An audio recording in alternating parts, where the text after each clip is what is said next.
Hare Kṛṣṇa, Namaste. Chapter 2, Sloka 41. Vyavasāyā-ātmikā buddhir ekeha kuru-nandana bahu-śākhā anantāś buddhayo vyavasāyinām.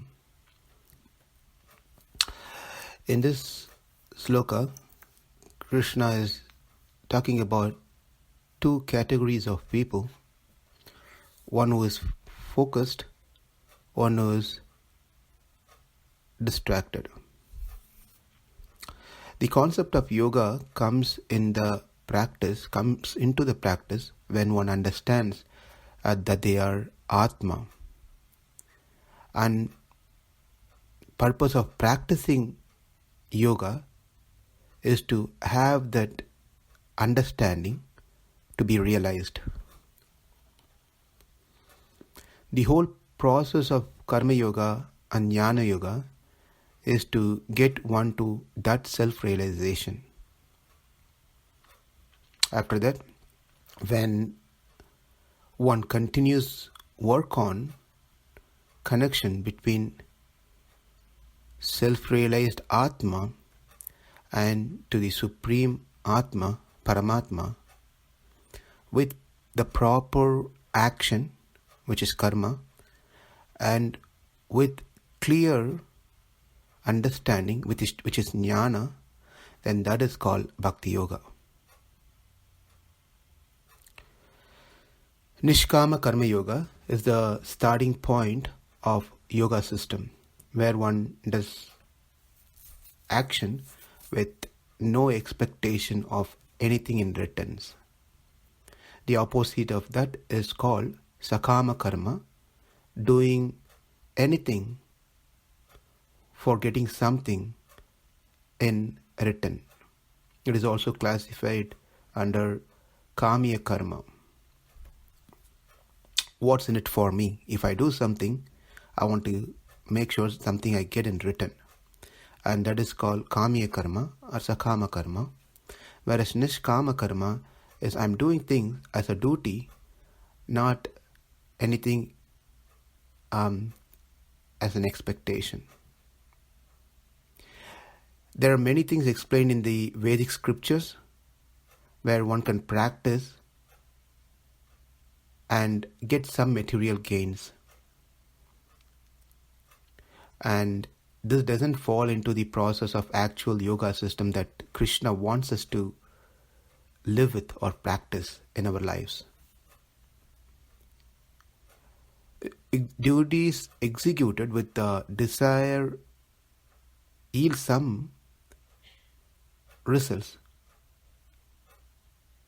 If executed as per the standards, all the ceremonies intact, with no mistakes, no interruption,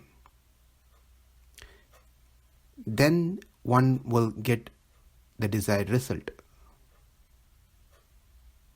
If any of these things has any interruption, then that person will not get what they desire to get. That's a problem with the sakama karma or kamiya karma. Whereas in the nishkama karma, since the action is performed not with any expectation and the person is just doing to his best whatever he can, even whatever he is doing might have some faults or defects, may not even be able to complete it, may get interrupted. But it still yields a result in the form of steadiness in knowledge, jnana. Because the process has the goal of connecting Atma and Paramatma. It has nothing to do with material body. Therefore, in today's sloka, vyavasāyā-ātmikā buddhir ekeha kuru-nandana bahu-śākhā anantāś buddhayo avyavasāyinām.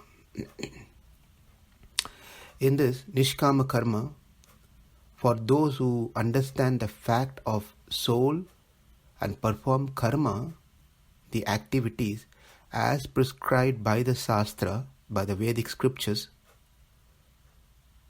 the purpose of all this is just one, that is to attain the Supreme Lord, attain liberation.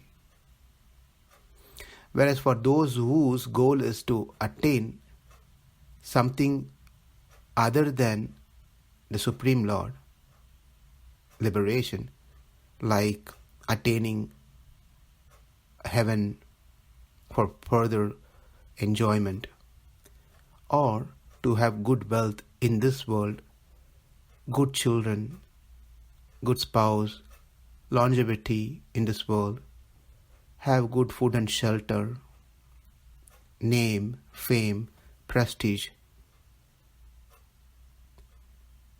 Therefore, their thoughts and the action that they perform are unlimited, since their desires are also unlimited. They might be sitting and doing some puja to attain good progress in their material life.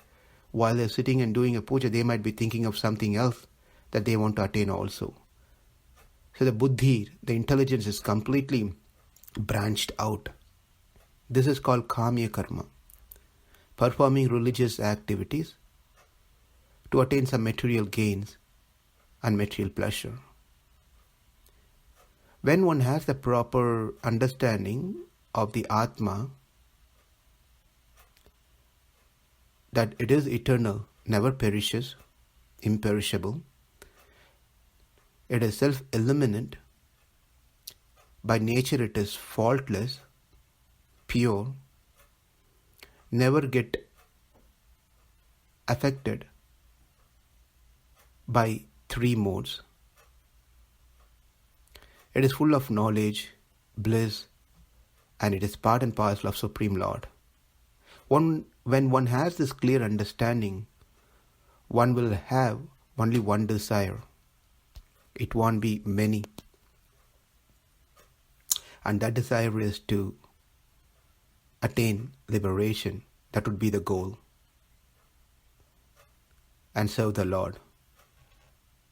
Therefore, any action that he performs, he considers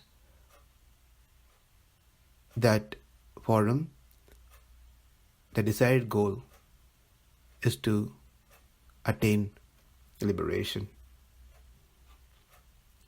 In the other hand, for one who is interested in the material things like going to heavenly planet, etc., it is not necessary for them to have a complete knowledge of Atma.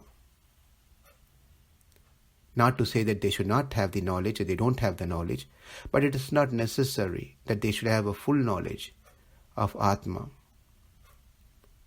as mentioned above. But he does know for sure that the body and soul are different. If he doesn't know that body and soul are different, otherwise, why would he even be interested in attaining heaven? So there is some understanding involved that he is not the body. Therefore, when he dies, the Atma can attain a body where he can enjoy in heavenly planet. So there is some understanding for sure. Therefore, while he is in this body, he tries to do necessary karma kanda or kamya karma activities. So after he leaves the body, he can attain the heavenly planet to enjoy life for a longer duration of time. Also, these people doesn't fully understand the greatness of Atma. That's where the real problem is. Which once attains, when the Atma attains the liberation,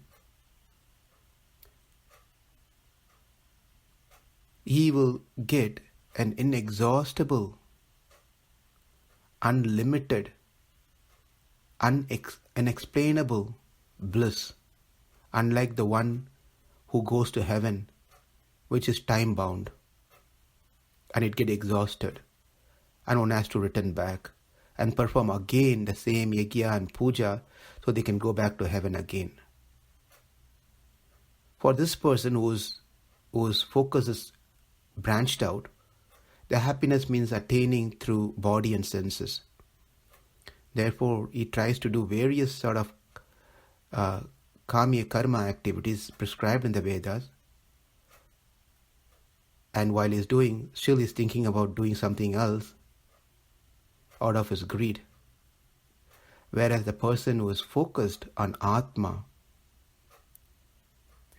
his thoughts are not branched out, is single focused, that he want to connect with Paramatma and serve the Supreme Lord in the stage of liberation. Vyavasāyā-ātmikā buddhir ekeha kuru-nandana bahu-śākhā anantāś buddhayo vyavasāyinām. Thank you. Hare Kṛṣṇa.